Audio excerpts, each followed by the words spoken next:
السلام علیکم ورحمۃ اللہ وبرکاتہ۔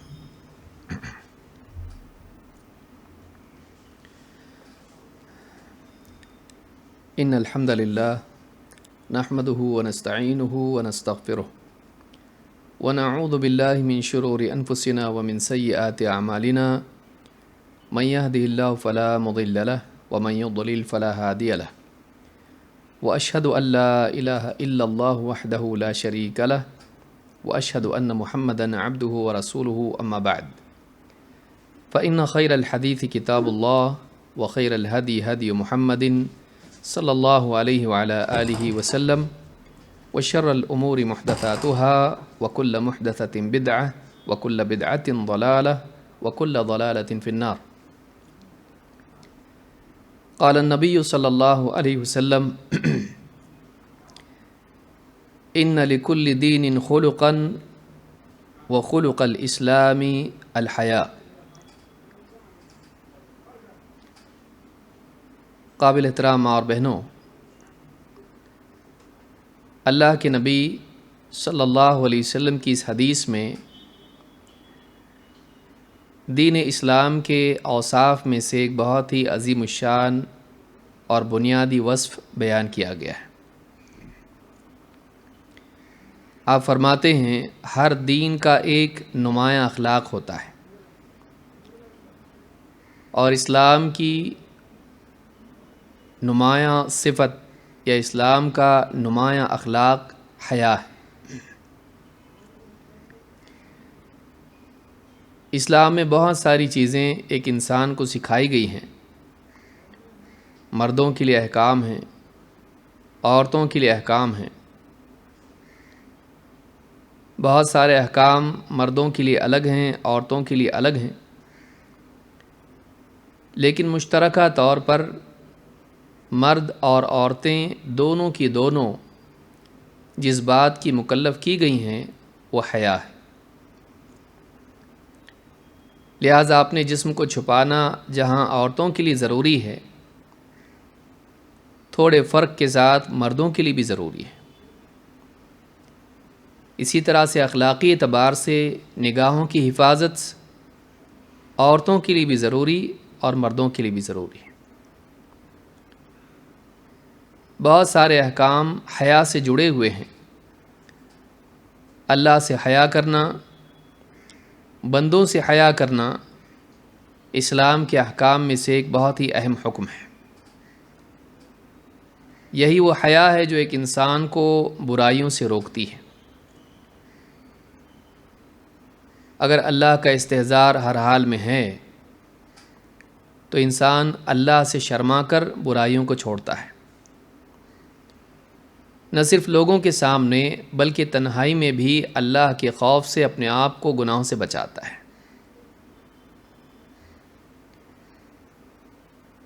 اگر اللہ کا استحضار نہ بھی ہو تب بھی یہ حیا ہے جو انسان کو لوگوں کے سامنے برائیوں سے بچاتی ہے۔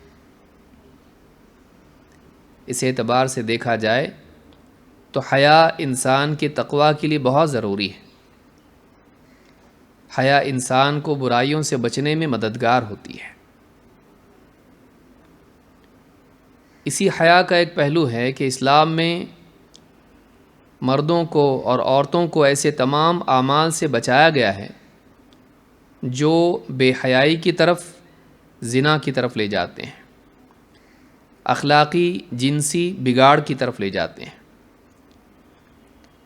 انہی میں سے پردہ ہے۔ پردے کے ذریعے سے سماج نگاہوں کے راستے سے زنا تک نہیں پہنچتا۔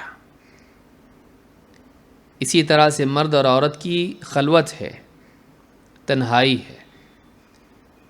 عورت اور مرد، اجنبی مرد اور عورت اگر تنہائی میں ہوں، یہ بھی چیز انہیں ایک دوسرے سے قریب کرنے کا اور برائی میں واقع ہونے کا ذریعہ بنتی ہے۔ اسلام میں اس سے بھی منع کیا گیا ہے۔ اسی طرح سے عورت کی عزت کی حفاظت ضروری ہے۔ سماج کے شریر لوگ اس کا استحصال نہ کریں، اس کی عزت خراب نہ کریں۔ عورت کے لیے یہ چیز منع کی گئی کہ وہ تنہا سفر کرے۔ اس طرح کے بہت سارے احکام ہیں جو ایک مسلمان کو اور ایک اسلامی معاشرے کو بے حیائی سے بچاتے ہیں، خاص کر کے جنسی بے حیائی سے ان کو بچاتے ہیں۔ انہی میں سے ایک حکم یہ بھی ہے کہ مرد و عورت جو اجنبی ہوں ایک دوسرے کو چھو نہیں سکتے۔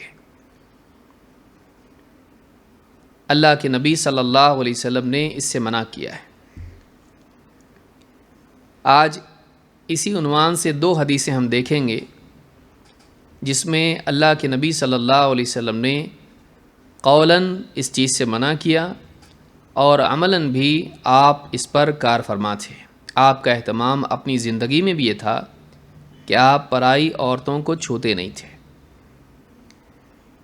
معقل ابن یسار رضی اللہ تعالیٰ عنہ کہتے ہیں، عن معقل ابن یسار رضی اللہ عنہ قال قال رسول اللہ صلی اللہ علیہ وسلم لأن يطعن في رأس أحدكم بمخيط من حديد خير له من أن يمس امرأة لا تحل له۔ امام الطبرانی نے اس حدیث کو روایت کیا ہے اور صحیح الجامع صغیر میں حدیث نمبر 5045 پر شیخ الالبانی کہتے ہیں کہ یہ حدیث صحیح ہے۔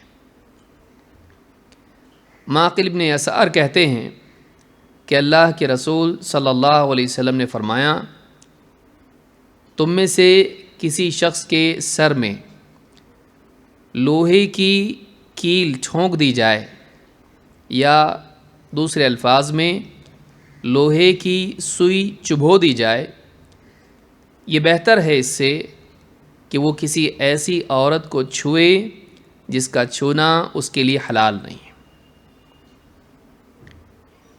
کسی کے سر میں لوہے کی سوئی چبھو دی جائے یا کیل ٹھونک دی جائے، یہ زیادہ اچھا ہے اس سے کہ وہ کسی ایسی عورت کو چھوئے جس کا چھونا اس کے لیے حلال نہ ہو۔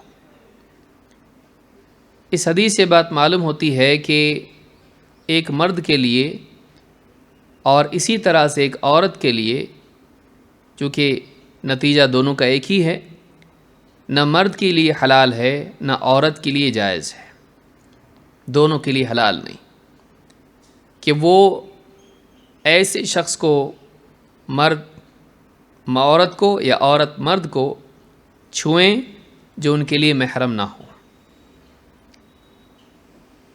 اس سے معلوم ہوتا ہے کہ پرائے مردوں سے یا مردوں کا پرائی عورتوں سے مصافحہ کرنا بھی جائز نہیں ہے۔ اس تعلق سے کئی باتیں ہیں جو آج کے اس درس میں ہم دیکھیں گے۔ شیخ ناصر الدین الالبانی رحمہ اللہ فرماتے ہیں، وفی الحدیث وعید شدید لمن مس امرأة لا تحل له۔ اس حدیث میں ایک سخت وعید ہے اس شخص کے لیے جو کسی ایسی عورت کو چھوتا ہے جو اس کے لیے حلال نہ ہو۔ ففیہ دلیل علی تحریم مصافحۃ النساء۔ اس حدیث میں دلیل ہے عورتوں سے مصافحہ کرنے کے حرام ہونے کی، لأن ذلك مما یشملہ المس دون شک، اس لیے کہ حدیث میں جس چیز سے منع کیا گیا ہے وہ مس ہے، چھونا، اور مصافحہ میں چھونا ہوتا ہے، اس میں کوئی شک نہیں۔ وقد بُلِيَ بِهَا كَثِيرٌ مِّنَ الْمُسْلِمِينَ فِي هَذَا الْعَصْرِ۔ فرماتے ہیں کہ اس دور میں مسلمانوں میں سے بہت سارے لوگ اس بلا میں مبتلا ہو گئے ہیں کہ وہ پرائی عورتوں سے مصافحہ کرتے ہیں۔ الصحیحہ میں حدیث نمبر 226 کے تحت شیخ الالبانی نے یہ بات کہی ہے۔ اس حدیث میں جس چیز سے منع کیا گیا ہے وہ چھونا ہے، لیکن چھونے میں مصافحہ بھی آتا ہے اور اس کے علاوہ بھی، لہٰذا کسی پرائی عورت کو چھونا مرد کے لیے جائز نہیں اور کسی پرائے مرد کو چھونا عورت کے لیے جائز نہیں۔ جب ہم اجنبی کہتے ہیں، شریعت کی اصطلاح میں اجنبی کا معاملہ پردے کے معاملات کے اعتبار سے الگ ہے اور ہمارے ہاں الگ ہے۔ جب ہم اس طرح سے کہتے ہیں کہ کسی اجنبی عورت کو چھونا نہیں چاہیے، یا کہتے ہیں کہ کوئی اجنبی مرد کے سامنے بے پردہ جانا نہیں چاہیے، تو یہاں اجنبی سے مراد کیا ہے؟ بعض اوقات شبہ پیدا ہوتا ہے، فلاں تو اجنبی نہیں ہے، میرے کزن ہیں، اجنبی تھوڑی نہ ہم پہچانتے ہیں، یا فلاں عورت اجنبی نہیں ہے، ہمارے رشتے میں ہیں، چچا زاد، خالہ زاد، بہن ہیں، تو اجنبی تھوڑی نہ ہے۔ لیکن شرعی اعتبار سے جب اجنبی ہم کہتے ہیں تو اس سے مراد ہوتا ہے غیر محرم، ایسی عورت جس سے نکاح جائز ہے۔ محرم اس کو کہتے ہیں جس سے نکاح ابداً کبھی بھی جائز نہیں ہے۔ سگی بہن، ماں، سگی خالہ، سگی پھوپھی، اس طرح کے جو رشتہ دار ہوتے ہیں یہ محرم ہوتے ہیں۔ اور غیر محرم کون ہیں؟ چچا کی بیٹی، خالہ کی بیٹی، پھوپھی کی بیٹی، یہ بہن ہے لیکن سگی بہن نہیں ہے، تو یہ محرم نہیں ہوئی، ان سے نکاح جائز ہے۔ لہٰذا ان تمام سے مصافحہ بھی حرام ہے۔ ہمارے ہاں عام طور سے آپ دیکھیں، عید کے مواقع پر لوگ ایک دوسرے سے ملتے ہیں، خاندان کے لوگ آپس میں ایک دوسرے کے گھر جاتے ہیں، یا کبھی دوسرے دنوں میں بھی۔ ایسے وقت میں آپ دیکھیں گے کہ جہاں بھائی آپس میں مصافحہ کرتے ہیں، وہاں چچا زاد، خالہ زاد، پھوپھی زاد، بھائی بہن بھی آپس میں ایک دوسرے سے مصافحہ کرتے ہیں، اور اگر کوئی انکار کریں تو اس کو روڈ مانا جاتا ہے کہ بد اخلاق ہے، با اخلاق نہیں ہے، دل توڑ دیا، اس میں بھی کیا سوچنے کی چیز ہے، آپس میں بھائی بہن تو ہے نا، اس کے دل میں برائی ہے، فلاں نے مصافحے سے انکار کر دیا، چاہے وہ لڑکا ہو یا لڑکی ہو، اگر وہ انکار کر دے تو مانا جاتا ہے اس کے دل میں کچھ برائی ہے، یہ بہن کے بارے میں غلط سوچتا ہے، یا فلانی بھائی کے بارے میں غلط سوچتی ہے۔ یہ سب جہالت کی چیزیں ہیں۔ انسان کے جذبات شریعت کے مقابلے میں کوئی حیثیت نہیں رکھتے ہیں۔ ہم کو کیا صحیح لگتا ہے اس کی کوئی قیمت نہیں ہے۔ اللہ اور اس کے رسول صلی اللہ علیہ وسلم نے کیا بتایا ہے، اصل یہی دین ہے۔ اگر انسان کی عقل اور اس کی چاہت دلیل ہوتی تو نہ اللہ کی کتاب کی ضرورت تھی، نہ رسول کے فرمان کی، کسی رسول کو بھیجنے کی ضرورت نہیں ہوتی ہے۔ لیکن چونکہ انسان جذبات اس کے صحیح طرف بھی جاتے ہیں، غلط طرف بھی جاتے ہیں، اس کے فیصلے، اس کی معلومات صحیح بھی ہوتی ہے، غلط بھی، لہٰذا ایک انسان کو چاہیے کہ وہ سماج کو نہ دیکھے بلکہ یہ دیکھے کہ قرآن و سنت میں کیا ہے، اور لوگوں کے دباؤ میں آ کے غلط کام نہیں کرے۔ اللہ کے نبی صلی اللہ علیہ وسلم نے پرائی عورتوں کو چھونا بھی زنا قرار دیا ہے، یا اسی طرح سے پرائے مردوں کو عورتوں کا چھونا، اس کو بھی زنا قرار دیا ہے۔ اللہ کے رسول صلی اللہ علیہ وسلم فرماتے ہیں، فالعینان زناہما النظر، آنکھیں ان کا زنا دیکھنا ہے، والأذنان زناہما الاستماع، کان ان کا، دونوں کان ان کا زنا سننا ہے، واللسان زناہ الکلام، زبان اس کا زنا بات ہے، والید زناہا البطش، ہاتھ اس کا زنا پکڑنا ہے، یا ایک روایت میں ہے والید زناہا اللمس، ہاتھ کا زنا چھونا ہے، والرجل زناہا الخطا، قدموں کا زنا چلنا ہے، والقلب یہوی ویتمنا، دل تمنا کرتا ہے، خواہش کرتا ہے، وَيُصَدِّقُ ذَلِكَ الْفَرْجُ وَيُكَذِّبُهُ، اور شرمگاہ یا تو اس کی تصدیق کرتی ہے یا اس کی تکذیب کرتی ہے۔ اس حدیث کو امام البخاری اور مسلم دونوں نے کتاب القدر میں روایت کیا ہے۔ صحیح بخاری حدیث نمبر 6612 اور صحیح مسلم حدیث نمبر 2657۔ اس کے راوی ابو ہریرہ رضی اللہ تعالیٰ عنہ ہے۔ اس حدیث میں زنا کے اسباب کو بھی زنا قرار دیا ہے۔ حدیثوں میں اکثر ایسا ہوتا ہے، جسے آپ نے اس سے پہلے بھی دیکھا کہ عورتوں کا عطر لگا کے لوگوں کے سامنے سے گزرنا اس نیت سے کہ اس کو دیکھیں، اس کے وجود کو محسوس کریں، یہ بھی زنا میں شمار ہوتا ہے۔ کیوں؟ اس لیے کہ یہ زنا کا ذریعہ ہے۔ تو ایک عام قاعدہ ہے کہ جو چیز یقینی طور پر انسان کو مقصود تک پہنچاتی ہے، اس پر بھی اسی مقصود کا حکم لگتا ہے۔ تو آپ نے دیکھا ہوگا گاڑیوں پہ لکھا ہوتا ہے کہاں جا رہی ہے، یہ گاڑی بمبئی جا رہی ہے، تو اس پہ بمبئی لکھا ہوتا ہے، ممبئی، لیکن وہ گاڑی ممبئی نہیں ہے، ممبئی لے جاتی ہے، تو اس پر بھی وہی نام لکھا ہوا ہوتا ہے۔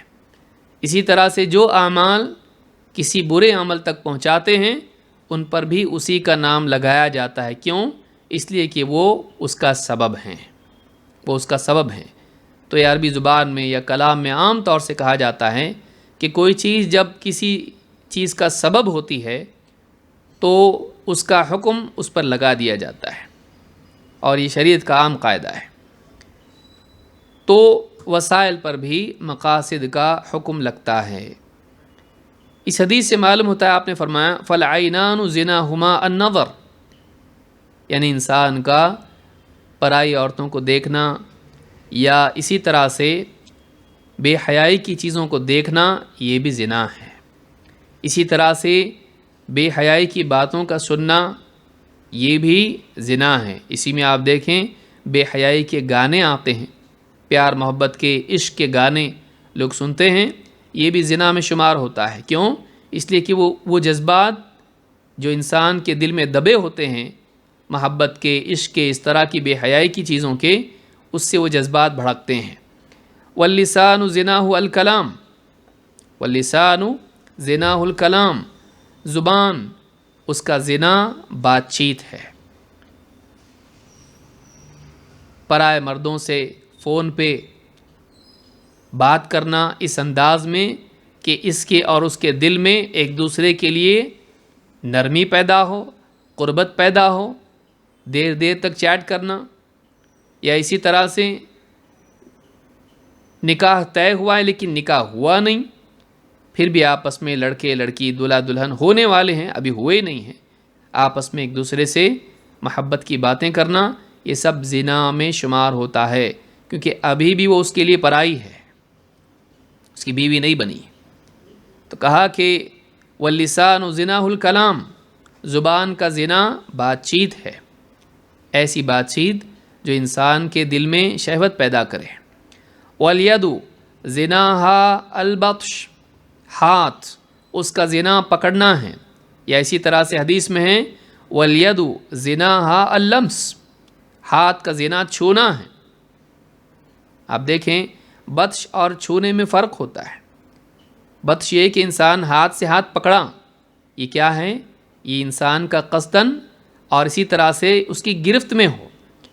لیکن اگر ہاتھ سے ہاتھ چھوئے یا جسم سے جسم چھوئے، بھیڑ میں چل رہا ہے یا عورت بھیڑ میں چل رہی ہے لیکن اس کے دل میں شہوت ہے، اور پھر اس کے بعد وہ ایک دوسرے کو چھوتے ہیں، یہ چیز بھی زنا شمار ہوتی ہے، یہ چیز بھی زنا شمار ہوتی ہے۔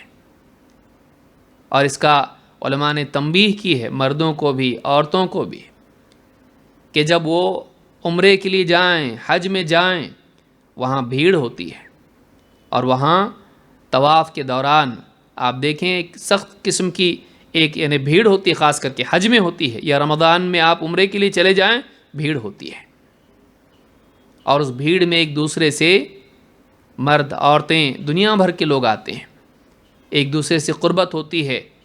ایسے وقت میں اگر انسان اللہ سے اپنے دل کو دور کر کے شہوت اس کے دل میں پیدا ہو اور وہ اس کا فائدہ اٹھائے، یہ بہت ہی سخت اور سنگین گناہ ہے، یہ سنگین گناہ ہے۔ کئی علماء نے اس پر تنبیہ کی، بلکہ ولاة کو بھی، جو حکام ہیں ان کو بھی اس بارے میں توجہ دلائی کہ ایسے ماحول میں جو غلط کام کرتے ہیں ایسے لوگوں کو سخت سزا دی جائے۔ تو یہ یاد رکھنا چاہیے، اسی لیے انسان اپنے دل میں جانتا ہے، اس کے دل میں وہ جانتا ہے کہ اس کی نیت کیا ہے۔ تو کہا کہ والید زناہا البطش یا زناہا اللمس والرجل زناہا الخطا، اور انسان کے قدموں کا زنا کیا ہے؟ چلنا، زنا کی طرف ایک انسان چلے، یا عورت مرد کی طرف، مرد عورت کی طرف چلے کہ ملاقات ہو، ایک دوسرے سے تعلق قائم ہو، یہ چلنا بھی زنا شمار ہوتا ہے، کیونکہ اس کے بغیر وہاں تک پہنچ نہیں پائے گا۔ والقلب یہوی ویتمنی، اور دل خواہش کرتا ہے، تمنا کرتا ہے، ویصدق ذلک الفرج ویکذبہ، اور اس پورے معاملے کی یا دل کی بات کی تصدیق شرمگاہ کرتی ہے یا اس کی تکذیب کرتی ہے۔ کہ اگر انسان یہ ساری چیزیں دل میں پیدا ہوں اور معاملہ بڑھتے بڑھتے آگے بڑھ جائے اور زنا کر جائے تو یہ ساری چیزیں سچی ثابت ہو جاتی ہیں، اور اگر نہیں انسان رکا رہے زنا سے تو وہ اس کی تکذیب کرتی ہے، اس پر حد نہیں لگے گی، اس پر حد نہیں لگے گی کہ انسان مثلا کسی پرائی عورت کو چھوئے تو اس پر زنا کی حد نہیں لگے گی، دل اگر زنا کی باتیں سوچے اس پر حد نہیں لگے گی، لیکن اگر انسان آخری حد میں جا کے واقع ہو اور مجامعت کر بیٹھے تو پھر اب زنا کی حد ان پر لگے گی۔ تو اس حدیث سے بات ایک جو اہم نقطہ جو یہاں تھا وہ یہ کہ ہاتھ چھونا بھی جو ہے، چھونا بھی زنا میں شمار ہوتا ہے۔ لہٰذا اگر کوئی انسان مصافحہ خواتین سے کر رہا ہے تو یہ بھی کیا ہے؟ زنا شمار ہوتا ہے۔ شیخ محمد بن صالح بن عثیمین کہتے ہیں، اب یہاں سوال ہی پیدا ہوتا ہے کہ کیا یہاں جو کہا گیا کہ کسی عورت کو چھوئے جو حلال نہ ہو، تو یہاں مراد کیا ہے؟ مراد یہ ہے کہ جس کا چھونا اس کے لیے حلال نہیں ہے۔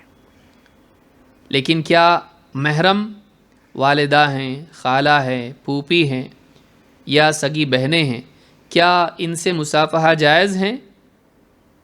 تو اس بارے میں شیخ محمد بن صالح ابن عثیمین کہتے ہیں، الاخوات من الرضاعۃ حکمہن فی النظر وفی تحریم النکاح والخلوۃ والمحرمیۃ حکم الاخوات من النسب۔ وہ بہنیں الاخوات من الرضاعہ، رشتے دو طرح کے ہوتے ہیں بھائی بہن کے، ایک نسب کی وجہ سے اور ایک رضاعت کی وجہ سے۔ نسب کی وجہ سے ماں باپ کی اولاد آپس میں ایک دوسرے کے بھائی بہن نسب کی وجہ سے، لیکن رضاعت کی وجہ سے بھی آپس میں ایک دوسرے کے بھائی بہن بنتے ہیں۔ کیسے؟ جیسے دو لوگوں نے، ایک لڑکا ہے ایک لڑکی ہے، بچہ بچی، اس نے ایک ہی عورت کا دودھ پیا ہو 5 مرتبہ، اپنی چاہت سے پیا، چھوڑ دیا، پھر کسی وقت میں پیا سیر ہو کر، پھر چھوڑ دیا، اس طرح سے 5 مرتبہ اگر ایک بچہ کسی عورت کا دودھ پیے اور اسی طرح سے کوئی بچی اسی عورت کا دودھ پیے تو یہ لڑکا اور لڑکی دونوں بھی آپس میں ویسے ہی بھائی بہن ہیں جیسے ایک ماں باپ سے پیدا ہونے والے بھائی بہن ہوتے ہیں، ان کا نکاح آپس میں جائز نہیں۔ تو رضاعت اور اسی طرح سے نسب، تو کہا کہ الاخوات من الرضاعۃ حکمہن فی النظر وفی تحریم النکاح، جو رضاعت کی وجہ سے بہنیں ہوں ان کا حکم ان کو دیکھنے کے اعتبار سے تو ان سے تو پردہ نہیں، اسی طرح سے نکاح کی تحریم کے تعلق سے ان سے نکاح حرام، والخلوہ ان سے تنہائی جائز، والمحرمیت اور ان کا محرم ہونا ان کے ساتھ سفر میں جانے کے اعتبار سے یا تنہائی کے اعتبار سے۔ کہتے ہیں کہ حکم الاخوات من النسب، جیسے نسب سے بہنیں ہوتی ہیں اسی طرح ان کا حکم ہے، ان کے بارے میں بھی وہی قانون ہے شریعت کا جو نسب سے ہونے والی بہنوں کا ہوتا ہے۔ وعلى هذا فيجوز للرجل ان يصافح اخته من الرضاعہ، اس اعتبار سے دیکھا جائے تو آدمی کے لیے اس بنا پر جائز ہیں کہ وہ اپنی ایسی بہن سے جو اس کی رضاعت والی بہن ہو، بہن، اس سے مصافحہ جائز ہے، کما یجوز ان یصافح اختہ من النسب، ویسے ہی جیسے اپنی بہن جو نسب کی وجہ سے اس کی بہن ہے اس سے مصافحہ جائز ہیں، اسی طرح سے رضاعت سے جو بہن ہے اس سے بھی مصافحہ جائز ہے۔ تو اس سے معلوم ہوا کہ جو محرم ہیں ان کے لیے چھونے کا یہ حکم نہیں ہے، ان سے مصافحہ جائز ہے، ان سے مصافحہ جائز ہے۔ جیسے اولاد ہے، ماں کے پاؤں دبا دے، سر دبا دے، یہ چھونا حرام نہیں ہے۔ اسی طرح سے یعنی رشتہ دار ہیں تو آپس میں محرم اگر ہیں تو اس طرح کی خدمت اس میں کوئی یعنی ممانعت نہیں ہے، یہ جائز ہے۔ تو شیخ ابن عثیمین نے فتاوی نور علی الدرب میں یہ بات کہی ہے۔ اسی طرح سے ایک اور بات اس کے ضمن میں کہتے ہیں کہ مصافحۃ النساء غیر المحارم محرمہ، غیر محرم عورتوں سے مصافحہ کرنا حرام ہے، سواء كانت من وراء حائل كالقفازین او بدون حائل۔ کسی کے ذہن میں سوال آ سکتا ہے کہ ہم تو باہر جاتے ہیں تو گلوز پہنے ہوئے ہوتے ہیں، تو کیا ایسی حالت میں بھی ہم مصافحہ نہیں کر سکتے یا کر سکتے ہیں؟ تو جواب دیتے ہیں کہ عورتوں سے جو غیر محرم عورتیں ہیں ان سے مصافحہ حرام ہے، چاہے انہوں نے قفازین گلوز پہنے ہوئے ہوں یا بغیر حائل کے ہوں یا بغیر گلوز پہنے ہوئے ہوں، لیکنہا بدون حائل اشد و اخطر، لیکن بغیر گلوز کے اگر کوئی مصافحہ کرتا ہے یا کرتی ہے یہ زیادہ سخت ہے اور زیادہ خطرناک ہے۔ فلا يحل للمرأة ان تصافح رجلا غیر محرم لها، کسی عورت کے لیے اس بات کی اجازت نہیں ہے، اس کے لیے حلال نہیں ہے کہ وہ کسی غیر محرم شخص سے، آدمی سے مصافحہ کرے۔ اما المحارم فلا بأس من مصافحتهم بشرط ان تؤمن الفتنة ایضا، کہتے ہیں کہ جہاں تک کہ محرم کا معاملہ ہے، غیر محرم تو منع، محرم کا معاملہ ہے تو ان سے مصافحہ کرنے میں کوئی حرج نہیں، شرط یہ ہے کہ فتنے سے امان ہو، فتنے کا ڈر نہ ہو۔ لأن المحظور هو الوقوع في الفتنہ، کہتے ہیں اس لیے کہ یہاں جس چیز کا ڈر ہے وہ فتنے میں پڑنے کا ہے۔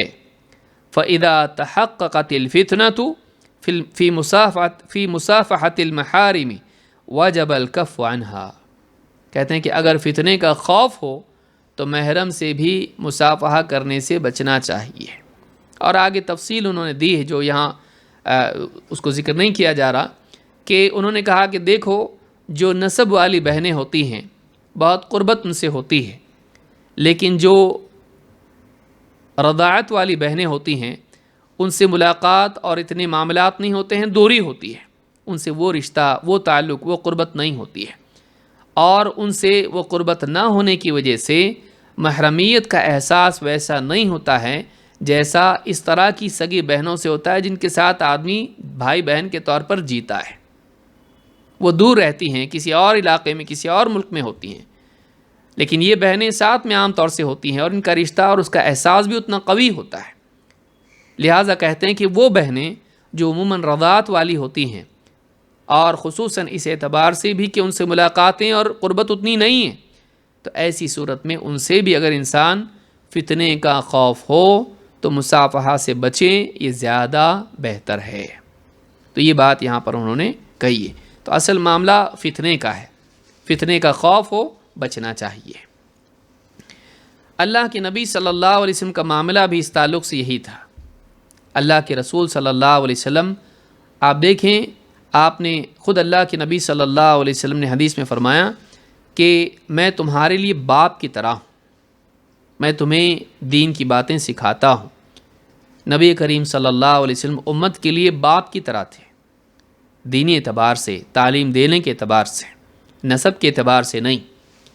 لیکن آپ صلی اللہ علیہ وسلم بھی اجنبی عورتوں سے مصافحہ نہیں کرتے تھے، اسی لیے آپ نے فرمایا انی لا اصافح النساء، میں عورتوں سے مصافحہ نہیں کرتا، میں عورتوں سے مصافحہ نہیں کرتا۔ امام الترمذی، نسائی اور ابن ماجہ نے اس حدیث کو روایت کیا ہے۔ صحیح الجامع الصغیر حدیث نمبر 2513، حدیث صحیح ہے۔ اس سے معلوم ہوتا ہے کہ پرائی عورتوں سے مصافحہ کرنا یہ حرام ہے، اور اس کا اہتمام اللہ کے نبی صلی اللہ علیہ وسلم بھی کرتے تھے، یعنی آپ بھی اس سے بچتے تھے، حالانکہ آپ امت کے لیے ایک والد کی طرح تھے، لیکن آپ بھی اس کے باوجود، آپ کی بیویاں امت کے لیے مائیں ہیں، اور آپ تعلیمی اعتبار سے امت کے لیے والد کی طرح ہیں، باپ کی طرح ہیں، لیکن پھر بھی اللہ کے نبی صلی اللہ علیہ وسلم امت کی خواتین سے، اپنی امتیوں سے، عورتوں سے مصافحہ نہیں کرتے تھے۔ اس کے بالعکس آپ آج کے اس دور میں دیکھیں، لوگوں نے کتنوں کو اپنا پیر بنا رکھا ہے، اور پیروں سے مصافحہ کرنا، ان کے سامنے بے پردہ آنا، ان کی خدمت کرنا، ان کے سروں پہ ہاتھ رکھنا، ان کو چھونا، اور اس طرح کی جتنی چیزیں ہیں یہ لوگوں سے چھپی ہوئی نہیں ہیں۔ پھر یہ کہنا کہ نہیں یہ تو باپ کی طرح ہیں، تو باپ کی طرح ہیں، باپ تو نہیں ہے نا، اور شریعت کے احکام کسی کے باپ کی طرح ہونے سے بدل نہیں جاتے ہیں۔ کوئی آدمی کہہ دے میں تمہارے باپ کی طرح ہوں، یا کوئی عورت کہے میں آپ کو والد کی طرح مانتی ہوں، کیا اس سے بے پردگی اور اس طرح کے سارے احکام بدل جاتے ہیں؟ شریعت کے احکام اپنی جگہ باقی رہتے ہیں۔ ٹھیک ہے، شریعت میں کچھ آسانیاں ہیں ایسی عورتوں کے لیے جو بہت بوڑھی ہو گئی ہوں، یا ایسے مردوں کے لیے جن کی خواہش گویا کہ ختم ہو چکی ہو، گھر میں آنے جانے کے اعتبار سے، پردے کے اعتبار سے، لیکن عام لوگ جو ایک دوسرے کے لیے دیکھنے کے اعتبار سے، چھونے کے اعتبار سے حلال نہیں ہیں، ان کا آپس میں بس انڈرسٹینڈنگ کے بیس پر ایسا رہنا صحیح نہیں ہے۔ بھائی فلاں تو ہمارے جیٹھ ہیں، فلاں تو دیور ہیں، فلاں تو فلاں ہیں، نہیں چلتا ہے۔ لہٰذا شریعت کا لحاظ کرنا ضروری ہے، شریعت کا لحاظ کرنا ضروری ہے، چاہے دل پہ کتنا ہی بوجھ کیوں نہ پڑے، چاہے کسی کو برا لگتا ہو، شریعت شریعت ہے، دین دین ہے، شریعت کے احکام احکام ہیں، اللہ اور اس کے رسول کی بات کو مان کے ہم کو چلنا چاہیے۔ تو اس حدیث میں ہم نے دیکھا کہ اللہ کے نبی صلی اللہ علیہ وسلم خود بھی علانیہ طور پر عورتوں سے آپ نے کہا میں عورتوں سے مصافحہ نہیں کرتا۔ اس حدیث کا جو سیاق ہے، آئیے اس حدیث کو بھی دیکھ لیتے ہیں جو اسی کے ساتھ جڑی ہوئی ہے، اور یہی مسئلہ دوبارہ اس میں ذکر ہوا ہے۔ حدیث نمبر 38، نبی صلی اللہ علیہ وسلم کا عورتوں سے بیعت لینا اور بیعت لینے میں آپ کا طریقہ۔ حدیث کے الفاظ کیا ہیں پہلے اس کو ہم دیکھ لیتے ہیں، اس کے بعد ہم اس کے معانی پر بھی غور کریں گے۔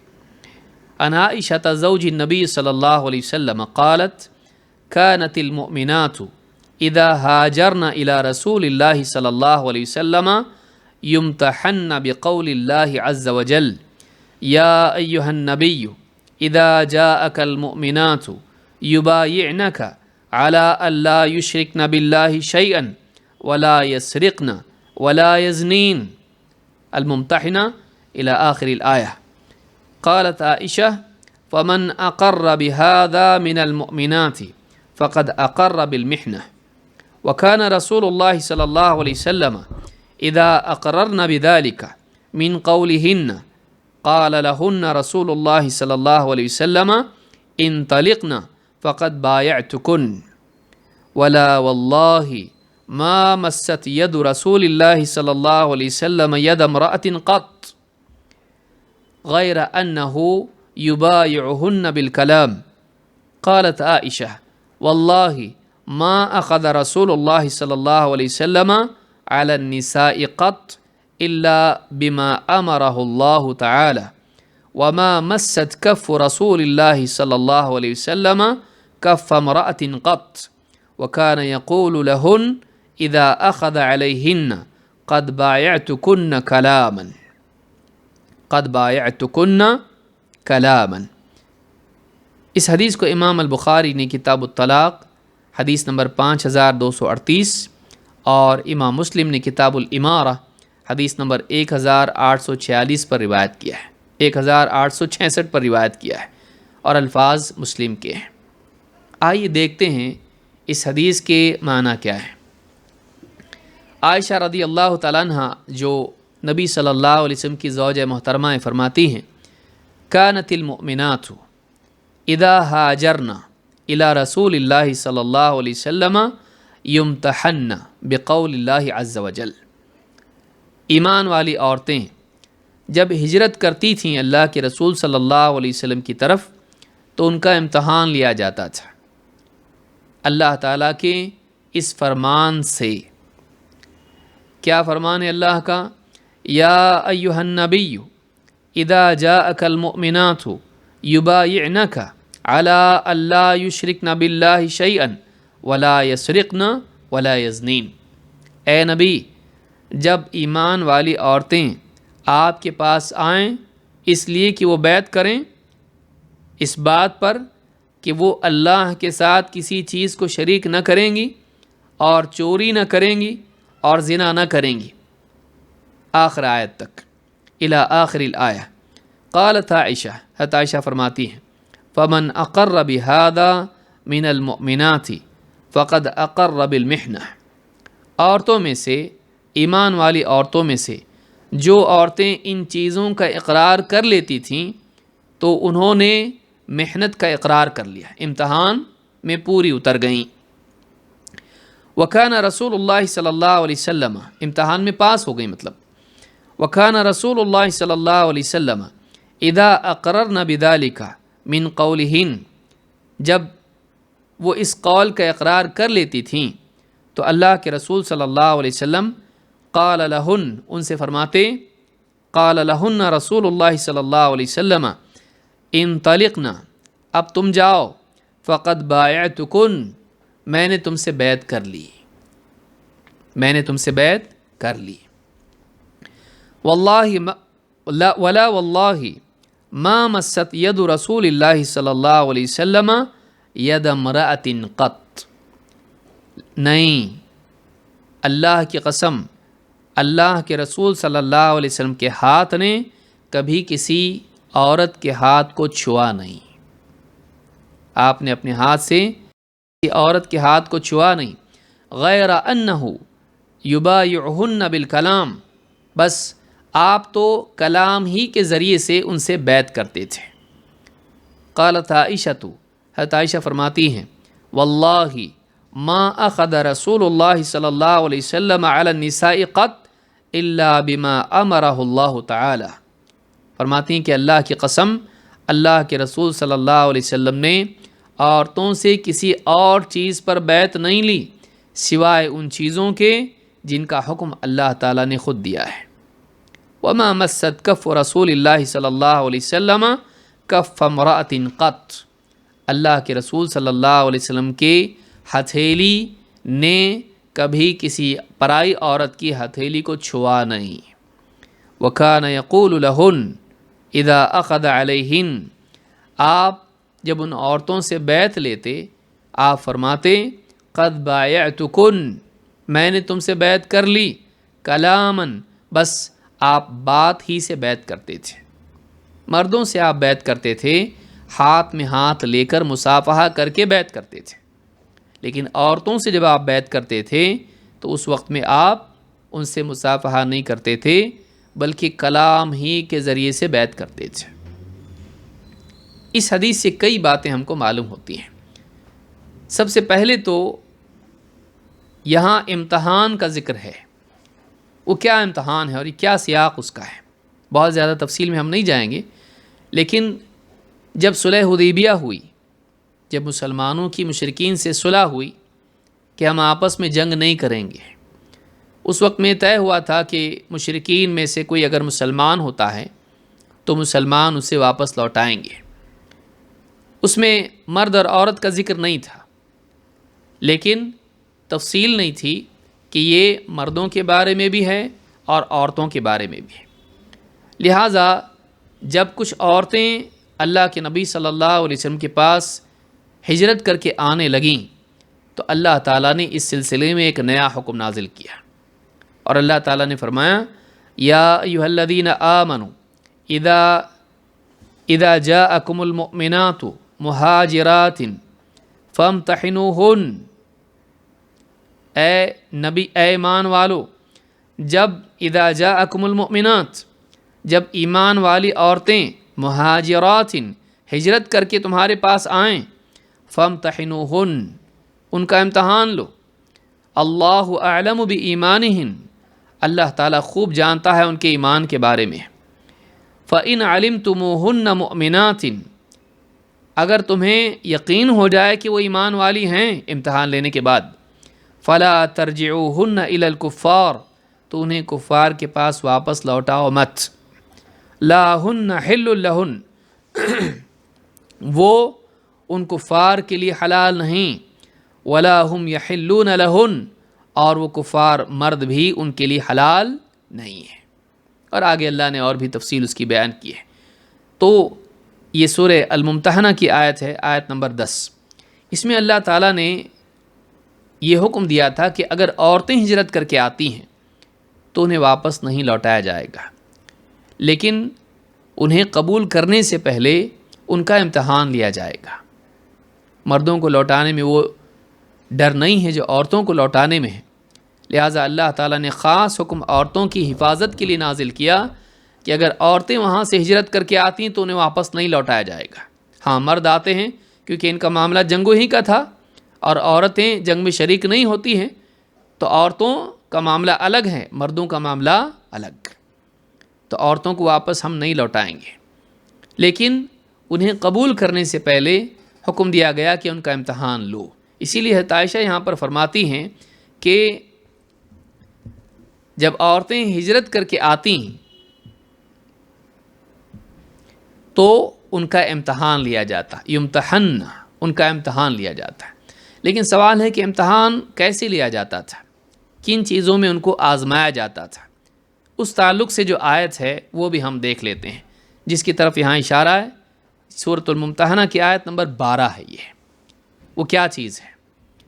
اللہ تعالیٰ فرماتا ہے یا ایھا النبی، اے نبی، اذا جاءک المؤمنات یبایعنک، جب مومن عورتیں آپ کے پاس بیعت کرنے کے لیے آئیں، علی اللہ یشرکن باللہ شیئا، اس بات پر کہ وہ اللہ کے ساتھ شرک نہیں کریں گی، ولا یسرقن، اور وہ چوری نہیں کریں گی، ولا یزنین، اور وہ زنا نہیں کریں گی، ولا یقتلن اولادہن، اور اپنی اولاد کو قتل نہیں کریں گی، ولا یأتین ببہتان یفترینہ بین ایدیہن وارجلہن، اور وہ اپنے ہاتھ اور پاؤں کے آگے یعنی اپنے سامنے بہتان، جھوٹی بات گھڑ کے پیش نہیں کریں گی۔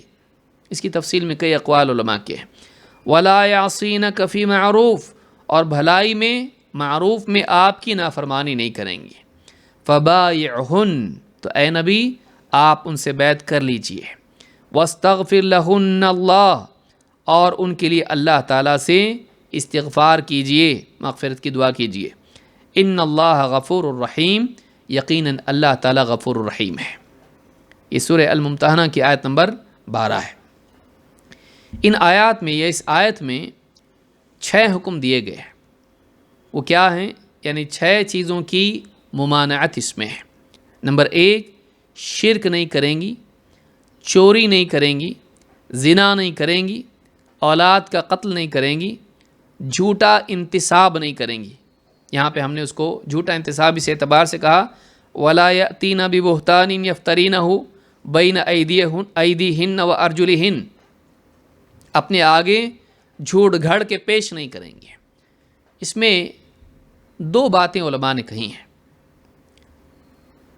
ایک کہ وہ زنا کرنے کے بعد اولاد جب اس سے پیدا ہو تو اس اولاد کو جھوٹ بتاتے ہوئے شوہر کی طرف اس کا انتساب نہیں کریں گے، یعنی زنا کر کے اولاد بھی ہوئی اور شوہر سے اس کو چھپا لیا، اور اس سے جو اولاد ہوئی زنا سے اس کو شوہر کا نام دے دیا، یہ بہتان ہے، جھوٹ ہے۔ اس طرح سے وہ نہیں کریں گی، اور جب زنا ہی نہیں کریں گی، زنا بھی منع اور یہ بھی منع، تو یہ مستقل حکم ہے۔ اور دوسرا معنی یہ بیان کیا گیا کہ وہ بہتان نہیں باندھیں گی کسی پر، یعنی جھوٹ گھڑ کے کسی کی طرف منسوب نہیں کریں گی، اپنی طرف سے کسی کے خلاف جھوٹی بات نہیں گھڑیں گی۔ دونوں باتیں علماء نے کہی ہیں۔ ولا یعصینک فی معروف، اور معروف میں آپ کی معصیت نہیں کریں گی۔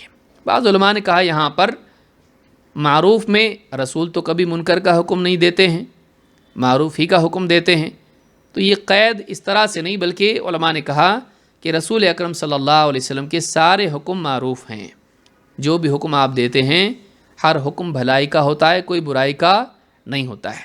لیکن یہاں پر کچھ سیاق ہے، اس کو بھی ہم دیکھیں گے۔ تو یہ 6 حکم تھے: شرک، چوری، زنا، اولاد کا قتل، جھوٹا انتساب سے مراد اسکرائب کرنا، کسی کی طرف نسبت کرنا، اور معروف میں نافرمانی۔ ان ساری چیزوں سے اگر وہ کہیں کہ ہم تیار ہیں اس کے لیے، تب جا کر آپ ان سے بیعت کریں گے، ورنہ نہیں۔ تو ان سے امتحان یہ لیا جاتا تھا کہ وہ ان چیزوں کا اہتمام کریں گی، تو اس پر ان سے بیعت لی جاتی تھی۔ بیعت کیا ہے؟ بیعت ایک طرح کا عہد اور وعدہ ہوتا ہے جو نبی اپنے امتی سے اور حاکم اپنی رعایا سے لیتے ہیں۔ یہ 2 قسم کی بیعت ہوتی ہے، ایک بیعت نبوت اور دوسری بیعت خلافت۔ یا تو نبی بیعت لیتا ہے یا پھر خلیفہ بیعت لیتا ہے۔ بعض صوفیوں نے اس میں ایک تیسری بیعت جوڑ دی، وہ کیا ہے؟ اس کو کہتے ہیں بیعت ارشاد، کہ معلم کی بیعت، پیر کی بیعت۔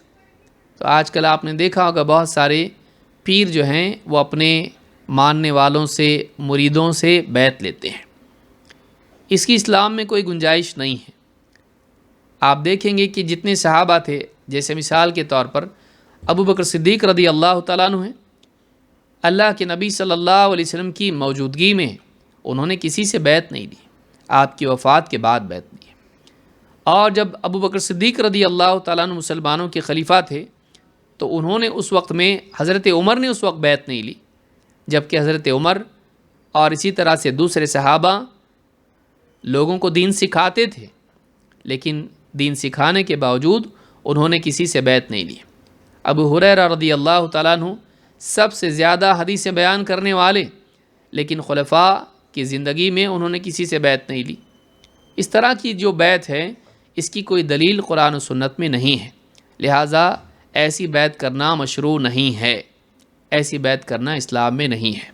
ہاں، اسلام میں 2 بیعتیں ہیں، ایک تو وہ جو نبی صلی اللہ علیہ وسلم سے صحابہ کرتے تھے، اور پھر دوسری آپ کے بعد مسلمانوں کے حاکم سے مسلمان کرتے تھے۔ تو اس بیعت کا قیامت تک کے وجود رہے گا، لیکن بیعت ارشاد جو پیر صاحب کی بیعت ہے، معلم کی بیعت ہے، اس کے لیے کوئی دلیل نہیں ہے۔ تو یہاں پر یہ جو آیت ہمارے سامنے ہے، اس میں 6 چیزوں کا حکم دیا گیا اور ان کی بیعت لینے کے تعلق سے بتایا گیا۔ یہ ساری منع والی چیزیں ہیں، جتنی ساری چیزیں وہ کیا ہیں؟ منع والی، کہ یہ نہیں کریں گے، یہ نہیں کریں گے، یہ نہیں کریں گے۔ لیکن اس میں آپ تفصیل دیکھیے تو اس میں سب سے پہلے کس کو بیان کیا گیا ہے؟ سب سے پہلے بیان کیا گیا اللہ یشرکن باللہ شیئا، اس بات کی بیعت کریں کہ وہ اللہ کے ساتھ کسی چیز کو شریک نہیں کریں گے۔ باقی ساری برائی اس کے بعد آپ دیکھیے، اس کے بعد چوری ہے، زنا ہے، قتل ہے، بہتان ہے اور دوسری معصیت ہے۔ لیکن آپ دیکھیں گے کہ ان میں سب سے پہلے کس کو رکھا گیا؟ شرک کو۔ معلوم ہوا کہ شرک چوری سے، زنا سے اور قتل سے بھی زیادہ سنگین ہے۔ شرک چوری سے، زنا سے، قتل سے، بہتان سے اور معروف میں معصیت سے، سبھی چیزوں سے کیا ہے؟ شرک زیادہ بھیانک جرم ہے۔ تو ایک مسلمان کو، خاص کر کے خواتین کو، شرک سے بہت زیادہ بچنا چاہیے۔ یہاں پر سب سے پہلے شرک کا بیان کرنا اس طرف رہنمائی کرتا ہے کہ دین میں سب سے زیادہ خطرناک چیز شرک ہے۔ باقی سارے گناہ اس کے بعد۔ یہاں پر آپ دیکھیں گے کہ آیت میں جو بات آئی ہے وَلَا يَعْصِينَكَ فِي معروف، کہ وہ معروف میں آپ کی نافرمانی نہیں کریں گی۔ اس سے کیا مراد ہے؟ ایک صحابیہ جنہوں نے اللہ کے نبی صلی اللہ علیہ وسلم کی تھی، عن امرأۃ من المبایعات، وہ عورتیں جنہوں نے آپ سے بیعت کی، ان میں ایک عورت ہیں، ایک صحابیہ ہیں جن کا نام نہیں ہے، فرماتی ہیں کان فیما اخذ علینا رسول اللہ صلی اللہ علیہ وسلم فی المعروف الذی اخذ علینا اللہ نعصیہ فیہ، معروف جس میں آپ کی ہم نافرمانی نہیں کریں گے، اس میں آپ نے جو عہد ہم سے لیا تھا اس میں کیا تھا؟ اللہ نخمش وجہن ولا ندعو ویلا ولا نشق جیبا وَأَلَّا ننشر شعرا۔ امام ابو داؤد نے اس کو روایت کیا ہے، حدیث نمبر 3131، 3131 حدیث صحیح ہے۔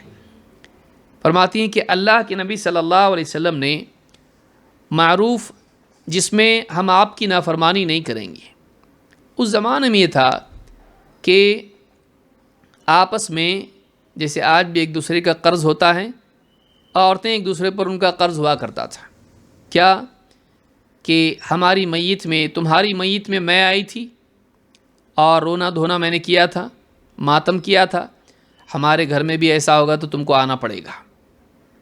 تو اس کو یہ ایک دوسرے کے لیے کیا ہوتا تھا، یہ گویا کہ ایک دوسرے کے لیے احسان کا معاملہ ان میں ہوتا تھا، بھلائی کا معاملہ ایک دوسرے کے لیے ہوتا تھا کہ تمہارے غم میں ہم شریک ہیں، تمہارے گھر میں کچھ ہو گئی موت، ہم آ کے ماتم کریں گے، ہمارے ہاں ہوا تم آ کے کرو گے، ایک دوسرے کے ساتھ بھلائی کرنا، اس طرح سے وہ ایک دوسرے کے ساتھ احسان کا بدلہ چکاتے تھے۔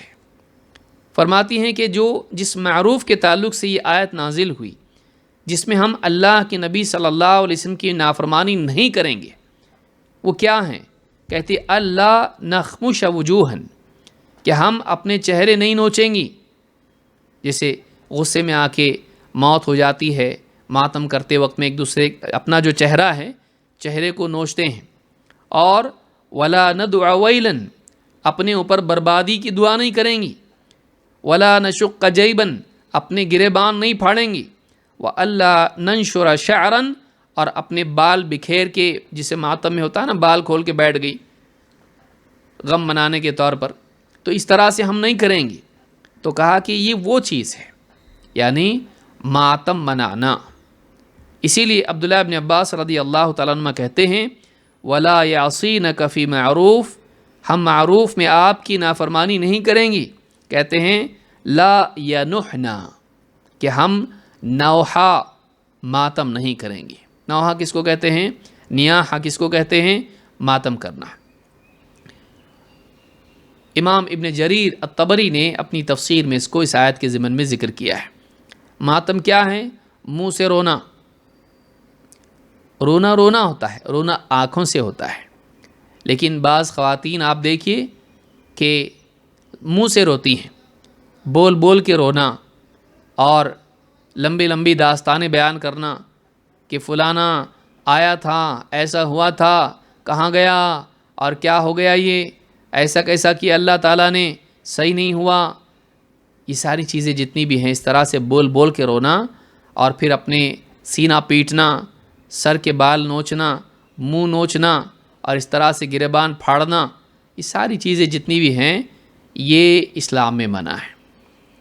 اللہ کے نبی صلی اللہ علیہ وسلم نے فرمایا اثنان فی امتی ہما بہم کفر،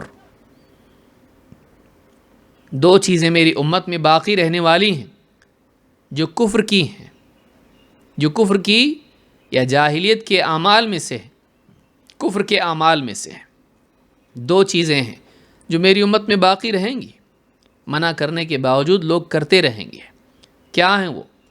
الطعن فی الانساب والنیاحہ، الطعن فی الانساب، نسب میں طعن کرنا، کسی انسان کو غریب خاندان کا ہے یا اس کے خاندان میں کوئی پڑھا لکھا نہیں تھا اور ایسے ہی لوگ تھے، کوئی چپراسی، کوئی موچی، کوئی کچھ اور اس طرح کے لوگ تھے، تو اس کی وجہ سے اس پر تان کرنا کہ تو چھوٹے خاندان کا ہے، ہم بڑے خاندان کے ہیں، کسی کے نسب میں تان کرنا، یا کسی کے نسب میں کوئی گناہگار آدمی آ گیا، شرابی تھا، جواری تھا، زناکار تھا، اس کی وجہ سے اس کے تان میں عیب پیدا کر کے اس کو تانا دینا، تو کہا کہ یہ کفر کے اعمال میں سے۔ اسی طرح سے کہا والنیاحہ، اور نوحہ کرنا، ماتم کرنا۔ اب دیکھیے مہینہ آ رہا ہے محرم کا، آپ دیکھیں گے شیعہ حضرات کو ماتم شروع کر دیتے ہیں، 10 دن تک ماتم کرتے ہیں، اور جھوٹی باتیں گھڑ کے حضرت ابوبکر صدیق، حضرت عمر فاروق رضی اللہ تعالیٰ عنہما کے بارے میں نہ جانے کیسی کیسی بھیانک باتیں کرتے ہیں، ان پر لعنتیں کرتے ہیں اور ماتم کرتے ہیں۔ اور آپ نے دیکھا ہوگا، آج کل تو بہت دیکھنا آسان ہے، یوٹیوب پہ یہاں وہاں آپ دیکھیے، اپنے آپ کو زخمی کر لیتے ہیں مار کے، پھر اس کے نت نئے طریقے ہیں، اپنے آپ کو سینے پہ اتنا مارنا کہ بالکل جلد جو ہے سرخ ہو جائے، اس کے بعد اس پر زخم ہو کے اس میں سے خون نکلنا شروع ہو جائے۔ پھر کوئی ہے جو چھریاں چاقویں لے کر اپنے آپ کو مارتا ہے، اور اس میں پھر طرح طرح کے اوزار بنا کے اپنے آپ کو زخمی کرنا، ماتم کرنا، یہ ساری چیزیں خرافات ہیں، اسلام میں اس کے لیے کوئی جگہ نہیں ہے۔ جو لوگ دنیا سے چلے گئے ان کی وفات پر ہم کو صبر کرنا چاہیے، ان کے لیے مغفرت کی دعا کرنا چاہیے، یہ ساری چیزیں اسلام میں نہیں ہیں۔ تو کہا کہ وَلَا يَعْصِينَكَ فِي مَعْرُوفٍ يَقُولُ لَا يَنُحْنَا، اس سے مراد کیا ہے کہ وہ عورتیں نوحہ نہیں کریں گی۔ تو یہ حدیث بتاتی ہے کہ اللہ کے نبی صلی اللہ علیہ وسلم عورتوں سے ان چیزوں پر بیعت لیتے تھے، اور اسی طرح سے یہ بھی معلوم ہوتا ہے کہ عورتوں کے لیے خاص طور سے، کیونکہ یہ چیز مردوں میں دیکھنے میں نہیں آتی ہے، زیادہ تر ماتم وغیرہ عورتوں میں ہوتا ہے، اس لیے کہ ان میں قلت صبر ہوتا ہے، وہ صبر نہیں کر پاتی ہیں کسی کی وفات کا اور اس پر ماتم کرتی ہیں۔ ماضی سے یہ چلتا آیا ہے، بلکہ راجستھان وغیرہ میں آپ دیکھیں خاص ایسی خواتین ہوتی ہیں کہ پروفیشنل، جن کو پیسہ دیا جاتا ہے اور وہ یہی کام کرتی ہیں، کسی کے گھر میں اگر موت ہو گئی وہ آ کے بیٹھ جاتی ہیں اور بول کے روتی رہتی ہیں، اور اتنی وہ اس میں ایکسپرٹ ہوتی ہیں کہ ان کا سن کر، ان کو دیکھ کر، جس کو رونا نہیں آتا ہے اس کو بھی رونا آتا ہے۔ یہ ساری چیزیں خرافات ہیں، اسلام میں اس کی کوئی گنجائش نہیں ہے۔ اس حدیث میں ایک اور بات جو حضرت عائشہ نے فرمائی وہ یہ کہ اللہ کے نبی صلی اللہ علیہ وسلم عورتوں سے مصافحہ نہیں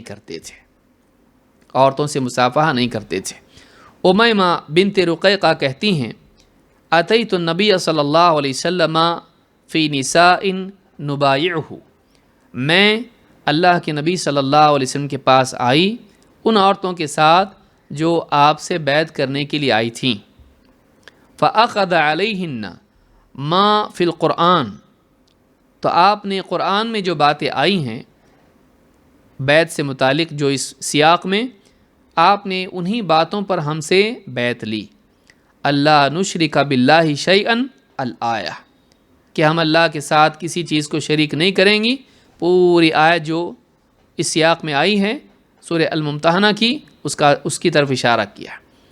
قال فیما استطعنا واتقتن، اور آپ نے بیعت لیتے وقت ان سے کہا کہ یوں کہو کہ جس چیز کی مجھ میں استطاعت ہے اور طاقت ہے میں اتنا کروں گی، یعنی ان چیزوں کا اہتمام کروں گی لیکن اپنی طاقت کے بقدر۔ قلنا اللہ ورسولہ ارحم بنا من انفسنا، ہم نے کہا یہ سن کر، دیکھو اللہ اور اس کے رسول ہمارا اپنے اوپر رحم کرنا اس سے بھی زیادہ ہم پر رحیم ہے، ہم جتنے اپنے آپ پر رحیم ہیں اللہ اور اس کے رسول ہم سے بھی زیادہ رحیم ہے، یعنی ہم سے پوری بیعت لے لیتے ایسے ہی، اور ہم سے کوتاہی ہوتی تو کتنا نقصان ہوتا، لیکن ہم سے کہا کہ جتنا ہم سے ہو سکے گا ہم کوشش کریں گے بچنے کی، اس کو پورا کرنے کی۔ قلنا، یہ اللہ کی رحمت ہے، یہ رسول اکرم صلی اللہ علیہ وسلم کی رحمت ہے۔ کہتی ہیں قلنا یا رسول اللہ الا تصافحنا، کہتی کہ ہم نے کہا اللہ کے رسول آپ ہم سے مصافحہ نہیں کریں گے؟ جیسے مردوں سے آپ مصافحہ کر کے بیعت کرتے ہیں، آپ ہم سے مصافحہ نہیں کریں گے؟ قال انی لا اصافح النساء، آپ نے فرمایا میں عورتوں سے مصافحہ نہیں کرتا، میں عورتوں سے مصافحہ نہیں کرتا۔ انما قولی لامرأۃ واحدۃ کقولی لمئۃ امرأۃ، میرا ایک عورت سے قول کے ذریعے سے بیعت لینا ویسا ہی ہے جیسا 100 عورتوں سے بیعت لینا۔ میری بات ہی کیا ہے؟ بیعت ہے، بس بات پر بیعت ہو گئی ختم، سب سے مصافحہ کرنے کی ضرورت نہیں ہے، کسی سے عورتوں سے مصافحہ میں نہیں کرتا۔ اس حدیث کو امام احمد اور امام مالک نے موطا میں، اور اسی طرح سے امام نسائی اور ابن حبان سبھی نے روایت کیا ہے، اور الصحیحہ میں شیخ الالبانی نے اس کو حدیث نمبر 529 پر ذکر کیا، اور یہ حدیث صحیح ہے۔ اس سے معلوم ہوا کہ آپ فرماتے تھے میں عورتوں سے مصافحہ نہیں کرتا، اور میرا عورتوں سے قول کے ذریعے مصافحہ کرنا چاہے ایک عورت ہو یا 100 ہو برابر ہے۔ تو اس سے بات معلوم ہوتی کہ نبی صلی اللہ علیہ وسلم عورتوں سے مصافحہ نہیں کرتے تھے۔ لیکن یہاں یہ جو 6 باتیں ہم نے دیکھی قرآن کی آیت میں، کیا صرف عورتوں کے ساتھ خاص تھا یا مردوں سے بھی اللہ کے نبی صلی اللہ علیہ وسلم ان چیزوں میں بیعت لیتے تھے؟ حدیث سے بات معلوم ہوتی ہے کہ یہی چیزیں مردوں سے بھی ان پر بیعت لی جاتی تھی۔ عبادہ ابن صامت رضی اللہ تعالیٰ عنہ کہتے ہیں وَكَانَ شَهِدَ بَدْرًا، وہ خود بدر کی جنگ میں شریک تھے، راوی کہتے ہیں وَهُوَ أَحَدُ النُّقَبَاءِ لَيْلَةَ الْعَقَبَةِ، لیلۃ العقبہ میں آ کے جنہوں نے اللہ کے نبی صلی اللہ علیہ وسلم سے بیعت کی تھی مکہ میں، ان میں یہ بھی سرداروں میں سے ایک سردار تھے۔ ان رسول اللہ صلی اللہ علیہ وسلم قال وحولہ عصابۃ من اصحابہ، اللہ کے رسول صلی اللہ علیہ وسلم نے فرمایا جب کہ آپ کے آس پاس صحابہ کا ایک گروہ بیٹھا ہوا تھا، کئی صحابہ تھے، بایعونی، مجھ سے بیعت کرو، علی اللہ تشرکوا باللہ شیئا، اس بات پر کہ تم اللہ کے ساتھ کسی چیز کو شریک نہیں کرو گے، ولا تسرقوا، اور تم چوری نہیں کرو گے، ولا تزنوا، اور تم زنا نہیں کرو گے، ولا تقتلوا اولادکم، اور تم اپنے بچوں کو قتل نہیں کرو گے، ولا تأتوا ببہتان تفترونہ بین ایدیکم وارجلکم، اور تم اپنے آگے، اپنے ہاتھ اور پاؤں کے آگے جھوٹ گھڑ کے بہتان نہیں پھیلاؤ گے، ولا تعصوا فی معروف، اور تم بھلائی میں معروف میں نافرمانی نہیں کرو گے۔ فمن وفا منکم فاجرہ علی اللہ، یہ دیکھیے ساری چیز جو پچھلی آیت میں اور حدیث میں عورتوں سے آئی ہے بیعت لینے کے تعلق سے، وہی بیعت مردوں سے بھی لی جاتی تھی۔ آپ نے فرمایا فمن وفا منکم فاجرہ علی اللہ، جس نے ان چیزوں میں وفاداری کی، یعنی جس نے اس عہد کو پورا کیا، فاجرہ علی اللہ، اس کا اجر اللہ پر ہے، اس کو اللہ کے پاس اس کا اجر و ثواب ملے گا۔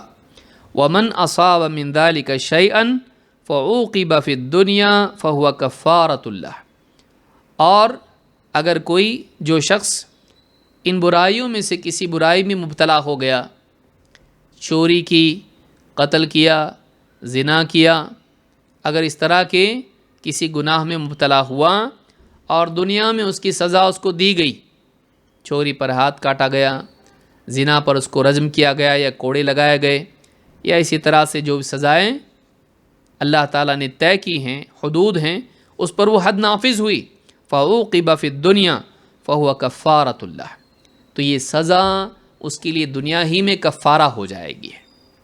اگر انسان کو اس کی سزا مل جائے دنیا میں اور وہ اس پر راضی رہیں اور اس کو اپنے لیے کفارہ سمجھے، تو ایسا انسان آخرت میں دوبارہ سزا کا حقدار نہیں ہے۔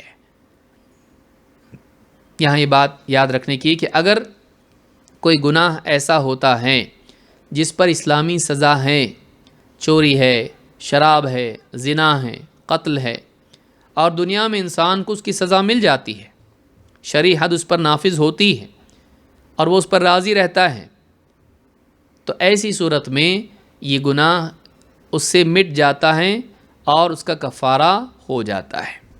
اور آپ نے فرمایا وَمَنْ أَصَابَ مِنْ ذَلِكَ شَيْئًا، اور دوسرا شخص وہ جس سے یہ گناہ ہوا، ان میں سے کوئی گناہ ہوا، چوری، زنا وغیرہ، ثُمَّ سَتَرَهُ اللَّهُ فَهُوَ إِلَى اللَّهِ، لیکن اللہ تعالیٰ نے دنیا میں اس پر پردہ ڈالے رکھا، اس کا معاملہ اللہ کے سپرد ہے۔ إِن شَاءَ عَفَا عَنْهُ وَإِن شَاءَ عَاقَبَهُ، اب آخرت میں اللہ چاہے تو اس کو معاف کر دے یا چاہے تو اس کو سزا دے۔ کہتے ہیں فَبَايَعْنَاهُ عَلَى ذَلِكَ، جب آپ نے کہا کہ بیعت کرو تو ہم نے ان تمام چیزوں پر اللہ کے نبی صلی اللہ علیہ وسلم سے بیعت کر لی۔ امام البخاری نے کتاب الایمان میں حدیث نمبر 18 اور امام مسلم نے کتاب الحدود میں حدیث نمبر 1709 پر اس کو روایت کیا ہے، الفاظ بخاری کے ہیں۔ اس حدیث سے کئی باتیں معلوم ہوئیں۔ ایک بات یہ کہ یہی بیعت جو عورتوں سے آپ لیتے تھے، مردوں سے بھی آپ نے لی، اور یہ جو 6 گناہ ہیں ان سے بچنے کی تلقین مردوں کو بھی کی ہے۔ خواتین سوچیں کہ عورتوں سے بیعت لی، مردوں کا کیا یہ گناہ مردوں سے نہیں ہوتے ہیں؟ مردوں سے بھی ہوتے ہیں۔ اسی لیے آپ صلی اللہ علیہ وسلم نے جہاں عورتوں سے بیعت لی، مردوں سے بھی ان گناہوں سے بچنے کی بیعت لی۔ اور اس میں ایک دوسری بات جو جاننے کی ہے وہ یہ کہ اگر انسان ایسا گناہ اس سے ہوتا ہے جس پر شرعی سزا ہوتی ہے لیکن وہ گناہ چھپا رہا، چاہے تو اسلامی ملک میں آدمی تھا اور کسی کو بتایا نہیں، کوئی گواہ نہیں، اور اسی حال میں مر گیا، یا کسی ایسے ملک میں تھا جہاں پر شرعی سزا نافذ نہیں ہوتی ہے، غیر مسلم ملک میں تھا، اور وہ گناہ اس نے کیا، زنا اس نے کیا، اور پھر اس کے بعد اس کو سزا نہیں ہوئی، تو اس کا کیا؟ اس بارے میں اہل سنت والجماعت کا عقیدہ یہ ہے کہ کبائر کا مرتکب قیامت کے دن اللہ کی مشیت پر اس کا معاملہ موقوف ہوگا۔ جس انسان سے بڑا گناہ ہوا ہے، قیامت کے دن اس کا معاملہ اللہ کے حوالے ہے، چاہے تو اللہ اس کو معاف کر دے، چاہے تو اس کو سزا دے۔ ضروری نہیں کہ معافی کر دے، ضروری نہیں کہ سزا ہی دے، اللہ جو چاہتا ہے کرتا ہے۔ کسی کو سزا مل سکتی ہے، کسی کو معاف بھی ہو سکتا ہے۔ اس سے یہ بات معلوم ہوتی ہے کہ شرک کے علاوہ، اب یہاں شرک بھی آیا تھا، یہ ساری جو 6 چیزیں ہیں ان میں شرک بھی ہے، تو کیا یہ مانا جائے گا کہ شرک بھی معاف ہو سکتا ہے؟ نہیں۔ کیوں؟ قرآن کریم میں اللہ تعالیٰ نے فرمایا ان اللہ لا یغفر ان یشرک بہ ویغفر ما دون ذلک لمن یشاء، اللہ شرک کی مغفرت ہرگز نہیں کرے گا۔ ہاں، شرک سے کم تر کوئی گناہ ہے، جس کو چاہے گا، جس گناہ کو چاہے گا معاف کر دے گا۔ تو شرک کے بارے میں بات نہیں ہے، لیکن بقیہ جتنے گناہ ہیں جن پر شرعی حدود ہے اور اس سے مسلمان باقی رہتا آدمی، تو یہ گناہ اللہ چاہے تو معاف کر دے، چاہے اس کی سزا دے۔ اس سے یہ بھی بات معلوم ہوتی ہے کہ خوارج کا جو عقیدہ تھا کہ کبیرہ گناہ کا کرنے والا اسلام سے نکل جاتا ہے، تو یہ عقیدہ صحیح نہیں ہے، بلکہ بڑے سے بڑا گناہ ہو جائے تب بھی ممکن ہے اللہ تعالیٰ اس کو معاف کر دے، لیکن کوئی آدمی گارنٹی نہیں دے سکتا کہ معاف ہوگا ہی۔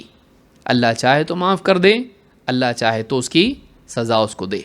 تو یہ 2 حدیثیں ہیں جو آج ہم نے دیکھیں، جن سے بنیادی جو مسئلہ ہمارے پاس تھا وہ یہ کہ کسی مرد کے لیے جائز نہیں کہ ایک پرائی عورت کو چھوئے، اور کسی عورت کے لیے جائز نہیں کہ پرائے مرد کو چھوئے، اور خود اللہ کے نبی صلی اللہ علیہ وسلم بھی امت کے لیے والد کی طرح ہونے کے باوجود آپ عورتوں سے مصافحہ نہیں کرتے تھے، پرائی عورتوں کو آپ چھوتے نہیں تھے۔